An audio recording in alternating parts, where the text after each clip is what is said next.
On en vient donc à ces révélations exclusives de RFI sur les exactions commises par les mercenaires russes en Centrafrique.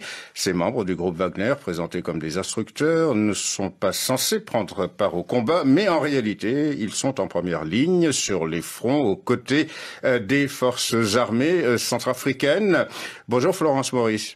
Bonjour. Dans le sillage d'un communiqué du groupe de travail de l'ONU sur les mercenaires, qui a tiré il y a un mois la sonnette d'alarme sur une série d'exactions attribuées à ces mercenaires russes, vous avez enquêté à votre tour avec Charlotte Cosset, notre ancienne correspondante à Bangui, une enquête documentée sur leurs méthodes brutales, viols, exécutions arbitraires, disparitions forcées. Il y a aussi au fil de votre enquête, Florence, ce climat de peur et d'omerta qui entoure ces exactions. Oui, tous les représentants de la société civile avec qui nous avons échangé le disent. Questionner les méthodes des mercenaires russes en Centrafrique, c'est immédiatement s'exposer à être taxé de soutenir les rebelles avec les risques que cela comporte. Certains de ces représentants de la société civile avaient envisagé de porter plainte, mais ont renoncé. D'autres disent avoir reçu des menaces. Et même au sein des organisations internationales, une source nous a dit avoir reçu des informations sur des exécutions arbitraires, mais ne pas les documenter pour la sécurité de ses équipes. Alors pour ce qui est des autorités centrafricaines, nous leur avons soumis le fruit de cette enquête avant publication, mais ils n'ont pas réagi. Ils poursuivent leur campagne de soutien à leurs alliés russes, des alliés qu'ils présentent comme des sauveurs pour avoir permis de chasser les rebelles de la plupart des grandes villes du pays. Quant à l'ambassade de Russie à Bangui, elle reste sur sa ligne, affirmer que les hommes qu'elle a envoyés ne combattent pas. La Russie considère aussi que les enquêtes devraient plutôt se focaliser sur les exactions commises par les mercenaires étrangers qui soutiennent, selon elle, la rébellion.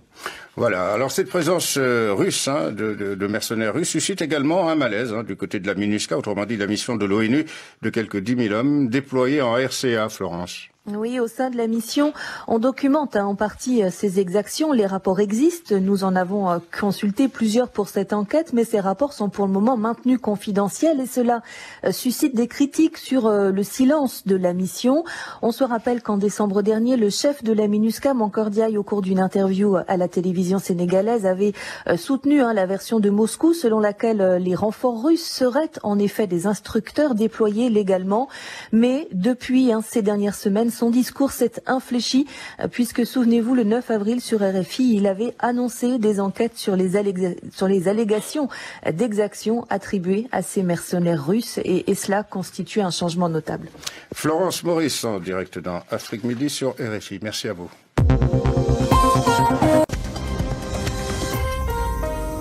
Merci d'écouter Radio France Internationale. Il est 21h30 à Paris, 20h30 à Bangui.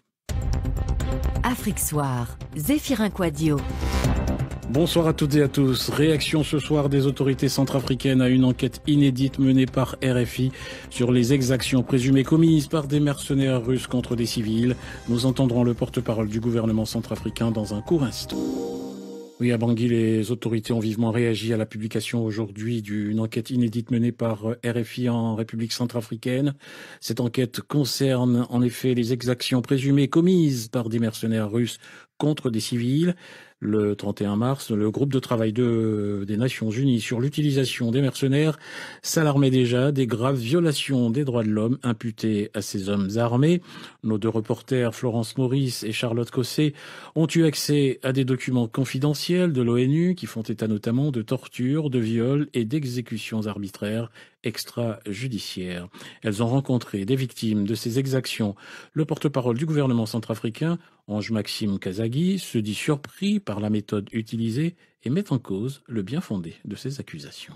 Ce dont je m'étonne, c'est de ce que l'on puisse, d'une part, mettre en avant des allégations relatives à une enquête, j'allais dire contre un gouvernement, mais sans qu'il ne soit informé des enquêtes organisées. Par qui, comment, où et quelles sont les méthodes. Nous voulons dire qu'en réalité, il y a une action concertée contre notre gouvernement et qui est organisée comme une indignation sélective. Comment ne pas s'étonner que de toute la descente de la CPC, c'est-à-dire des rebelles et des putschistes sur Bangui, et de toutes les exactions visibles qu'il y a eu pendant cette descente-là, il n'y a eu aucune enquête ni de RFI, ni de groupes d'experts, ni de qui que ce soit. Nous nous étonnons de cette convergence et nous pensons qu'il s'agit d'actions organisées contre notre pays avec un objectif très clair. C'est tout simplement de faire en sorte d'arrêter la progression de nos FACA et de nos alliés dans la libération de notre pays. Le porte-parole du gouvernement centrafricain, Ange-Maxime Kazagui, interrogé